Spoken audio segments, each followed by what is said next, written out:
Chief Meteorologist Chase Jones.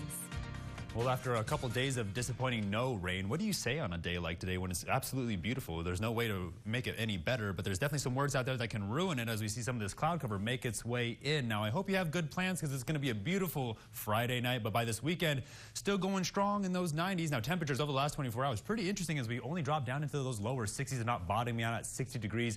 Good 20-degree run up into those 80s. We'll see if we have a couple more degrees in us before we cool off into a beautiful evening. Trust me, you want to get out there and enjoy it. Temperatures right now, 82 in San Angelo, everybody else in a combination of those lower 80s, if not those mid-70s across the entire region. Always looking for 10 degrees. 83 in Sterling City, 76 down there in Junction, looking like 7 degrees across the entire Concho Valley, unless you want to count Brady over there. But it's a beautiful day, and it's the end of the week. But as we make our way closer to the weekend, also the end of March. Now, dew points are way up there in those 50s still, while humidity indices are anywhere from those 30s off towards the west where it's a little bit dry, then pushing up into those 50s off towards the east. Now that's where all that moisture is headed with all that cloud cover you're seeing make its way across the entire region as we continue to make our way through the weekend. We're keeping our eye on this concentration of blue that's going to resurge by Sunday, having our eye out for a little bit of moisture, but it's not looking very likely. We're going to keep our eye on the line of thunderstorms that'll work its way down from Dallas into the Concho Valley, but it's looking pretty quiet and pretty pleasant.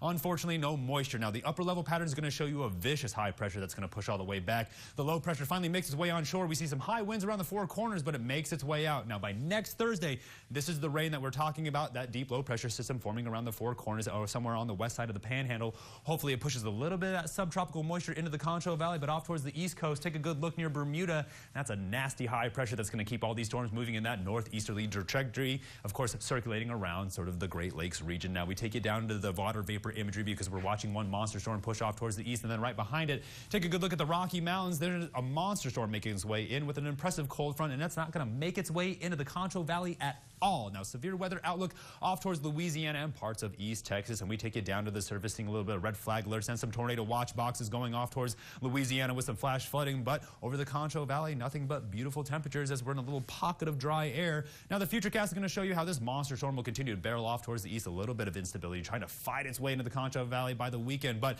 as we continue to watch this blizzard push across South Dakota, we're going to watch the tail end of that cold front push all the way down into the Oklahoma, and then somewhere off East Texas. That's the one Steven's going to have his eye on, but I don't think it's going to make its way into the Concho Valley. So tonight, all the way back down into those lower 60s, but it's going to be a beautiful night, so get out there and enjoy yourself. Then tomorrow, a good run at those lower 90s, so get out there and enjoy yourself, but also make sure you put on a good amount of sun protection because it's coming, Haley, big floppy coat. Now, as we make our way towards the end of April, or I'm sorry, yeah, that's right, March. At the end of March, we're going to see those temperatures drop back down around those 80s, but by April, immediately back up on the warm-up as we hang out in those 80s with those overnight lows going somewhere between those 60s and those 40s, then right back up into those 60s. Stay tuned on board break. You're watching KSAN News at 5.